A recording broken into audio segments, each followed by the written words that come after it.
balik po tayo sa ang latest mga kapatid at narito po ako para mambulabog sa katahimikan ng mag-asawa. Siyempre ikaw, kilalang kilala mo na si Goma mula ulo hanggang paa. Yes. Ikaw din naman sa iyong misis. Kami nakatanaw lang na malayuan. Gusto namin pasukin ang mundo niyo mag-asawa. Kapag natutulog, sinong mas malikot? Ikaw o si Goma? Sino magulo sa kama? Ako kasi pag natulog ako sa kama, nandun ako sa isang tabi, di ba? Yung pinaka-edge. Oo. Pero pag umikot ako, nandun pa rin ako umikot sa... Yung pa rin? Oo, dun na. Same place lang? Oo. Ang pinakamagulo. Galaw ako ng galaw. Pero nandun lang ako sa lugar ko. I think ang magulo na is Juliana pagkasama. Pero between the two of us, basta may kumot lang ako na okay ako. Ang babait nyo pa hanggang sa kama, di ba? Talagang doon lang din. Walang, hindi yung iba-iba ng posisyon. Si Juliana yun. Si Juliana yun. Si Juliana. Katabi niyo pa ba si Juliana sa pagtulog hanggang ngayon? Oo, hanggang ngayon. Hindi kaya siya dahilan kung ba't di pa siya nasusundan? Di ba? Maaari nga. Talaga sa pagitan niyo o nasa isang gilid? Ako yung nasa gitna, Nay. Kasi silang dalawa, mag-ama, parehong matulog. Kailangan yung isang paa nakalabas sa kumot. Parehong-pareho. Tig-isang paa nila nakalabas kumot dapat. So kailangan dulo sila. Okay. Alam ko kasi si Goma, ano siya, marami nagsasabi, kuripot daw. Pero gusto nating i-correct yun bilang Marami isang... nagbabansag sa akin nun. Oo, kuripot. Kasi sa totoo lang naman, nung panahon namin, na kami mga reporters na uhugin pa, baguhan pa lang si Goma, hanggang sa sumikat na siya ng sikat na sikat, hindi niya talaga, Tatay Douglas lang talaga yung nagpapaalala sa kanya na, Goms, Pasko na. Oo. Diba? Hindi siya hindi siya mapasko, hindi siya ma-birthday. Yun na nga eh. Yun na nga. So, syempre, ang mga reporters, lagi namin pinagbubulungan, ako si Goma, marunong humawak ng pera. Diba? Kasi, in short, kuripot. Diba? Hindi ko siya matatawag. Now that I know, narinig ko rin yun, Nay. Pero now that I know him, actually, ano siya, Nay? Ako masinop. Masinop siya sa pera. Extravagant din siya, Nay, sa ano yung pag gusto niya. Palagi siyang good quality. Kunyari, Totoo bibili yan. siya ng watch or bibili siya ng sofa. Like, ang sofa namin sa bahay, Nay, yun pa rin yung binili niya.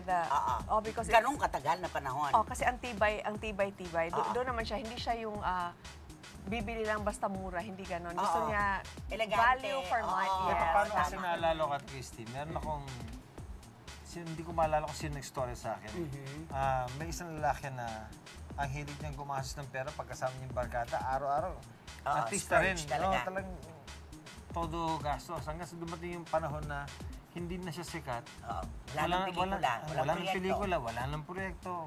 Yung mga kaibigan niya, unti-unti na rin nawala kasi hindi na niya naililibre. Hanggang pati siya nawala na rin ng pera. Tama. Kaya naisip ko, kung artista ako, gano'n ang mangyari sa akin. Gusto ko maaga pa lang, nakakasave na ako ng pera ko. At saka maaring dagdag na punto kong na siya ay nagsimula sa pagiging empleyado. Yes. Magiging manggagawa. Kaya Totoo. binavalue niya yung bawat sentimo na kinikita niya, di ba? Alam ba ang una kong trabaho? Bago ako nagtrabaho sa McDonald's. Sa McDo? Nagtrabaho ako sa negosyo ng Tito Jess ko. Ano yun? Gumagawa ng mga handicrafts yun. Yung mga necklace, yung mga ganun. Okay. After ng klase ko, pumupunta ako sa Yung babayaran sa ka opisina per nila. piece. Yung alam mo yung Beads yung na. nilalak na ganun. Yung beads. Yung beads, may lock na bakal yun, Yung parang po ka-shells, mga ganon. Yung trabaho, ako gumagawa ng lock sa bawat dulo. Tapos may kota ako. Tapos magkano 100 or- kinikita mo? Hindi ko maalala Kasi high school lang Per ako nun. piece ang ano nun di ba? So pag nakakota na ako, uwi na ako. Kaya pala Bago ako ganyan ka talaga value sa inyong kinikita.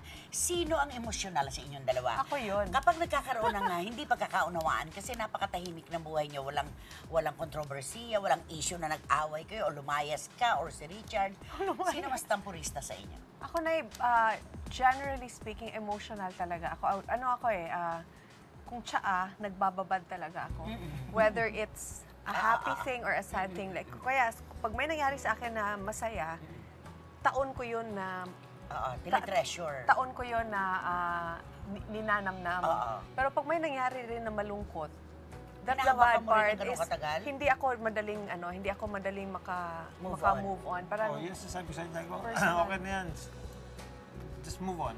Oo, ganun na sinasabi ko sa kanya lagi. Oh, kasi si Tagal-tagal Goma, na. napakarami na niyang nasa lubong, Oo. na enkwentro, na kwento at mga kontrobersiya. Kita mo, nakatayo pa rin hanggang ngayon. Kasi Oo. ganun nga siya. Napaka-positibo ng pananaw At niya. saka sa kanya, Nay. Sayang ang luha. Sayang. Sayang ang panahon. Oo nga. Diba? Sa kanya, Nay, pag tapos na. Kunyari, may nakaaway siya or may nagkatampuhan. By the time ma-resolve yun, tomorrow, totoong in his mind, Wala na yun. resolve na talaga yun. O, ganun Oo. siya. Ako, Positibo. ano pa ako, Nay, yung...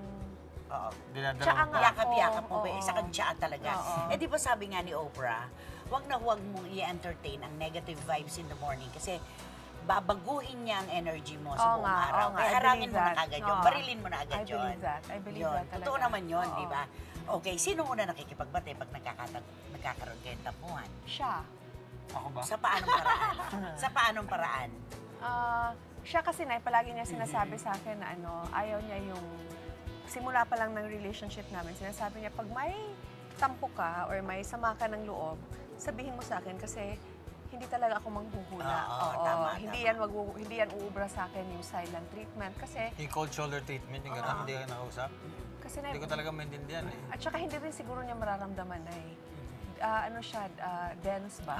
Sino may hawak na manhid? Manhid, parang, Isa akong manhid na tao. parang yung puputi ka na lang, magiging blue ka na lang sa kaka-emote, hindi pa rin niya Deadma. alam na nag-emote ka. Okay. So, hindi Pero yan hindi ba ubra. 15 years na kamo kayo? Mag-15 years. 15 years, kahit pa 12 lang, isang magandang marka na o grado sa showbiz na mag-asawa ang ibinigay nyo, sino may hawak na susi ng tagumpay ng relasyon? Ito.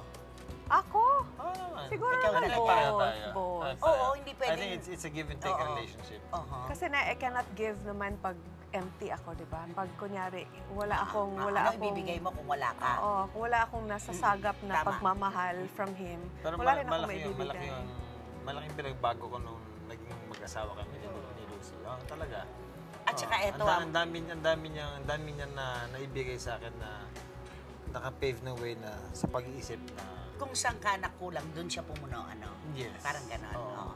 Ito, madalas ko itanong sa'yo to, ha? Ito, kaharap ko na siya ngayon, Ano? ha? Suplado ka ba? ako, mukha akong suplado. Oo nga. Bakit? Oo, Ba't hindi- gano'n na imahe? Hindi ko alam eh.